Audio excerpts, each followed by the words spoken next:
came. I'm glad you came.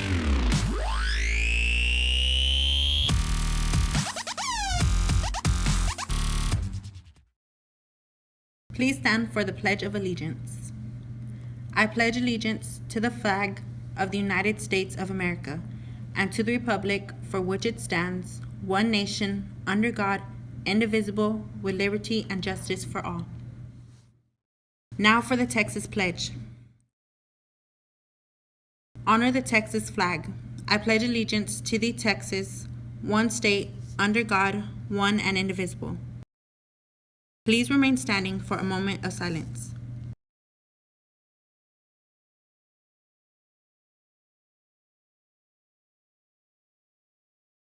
You may now be seated.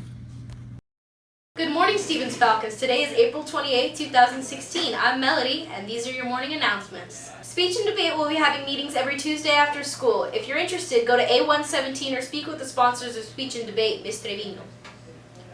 Now is the season when seniors will begin receiving acceptance letters from colleges and universities. Seniors are reminded to turn in their copies of their acceptance letters to Ms. Brantley in the Go Center. Seniors, if you've received a scholarship, please bring a copy of it to Ms. Brantley in the Go Center ASAP. Now is the time of year for college acceptances. Seniors, if you have been accepted to a college, please bring a copy of the acceptance letter to Mrs. Brantley in the Go Center. Teachers, have your announcements played here. Log into the Stevens Google site, click on the announcements link, and then fill out the form provided. This concludes your morning announcements. I'm Melody, and have a great day, Falcons.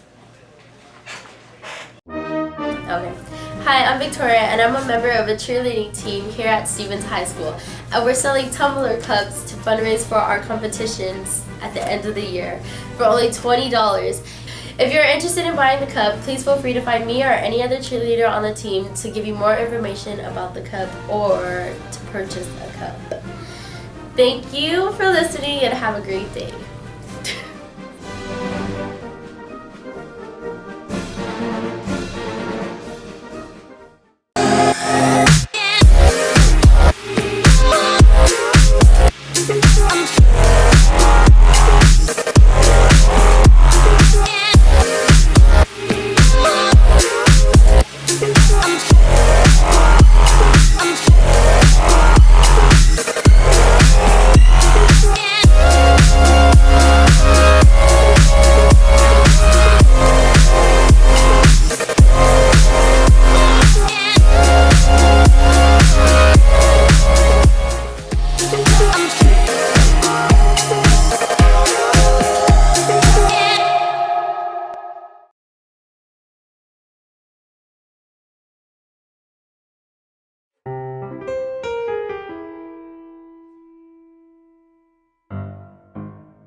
Wait, don't open that door.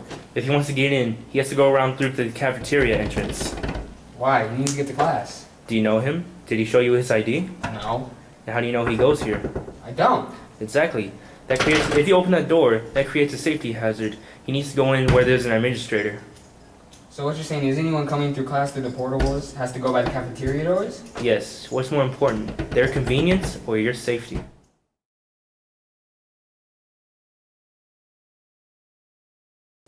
You may have been hearing about it on the news lately, but you don't really have a clue of what it is.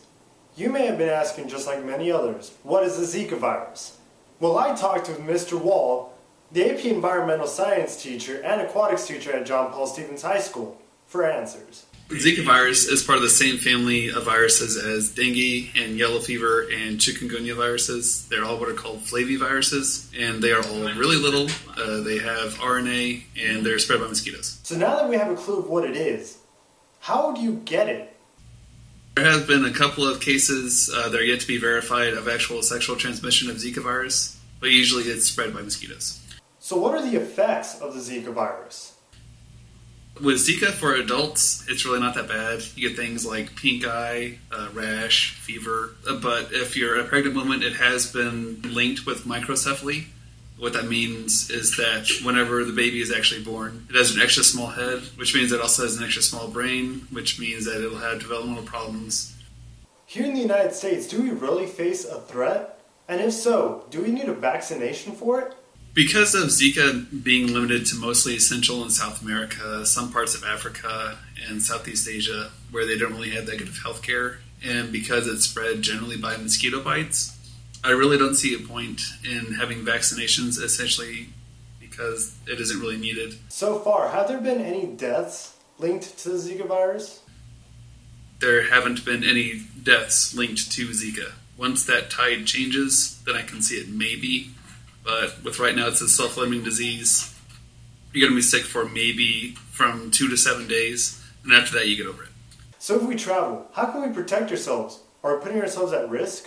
I think it'd be a good idea if you were considering going to vacation in those countries, say during like spring break or over the summer, to at least have mosquito repellent with you, to use a bed net whenever you sleep, and wear clothing that covers up most of your extremities, and not go out whenever the Aedes mosquitoes are most active. But besides that, not really.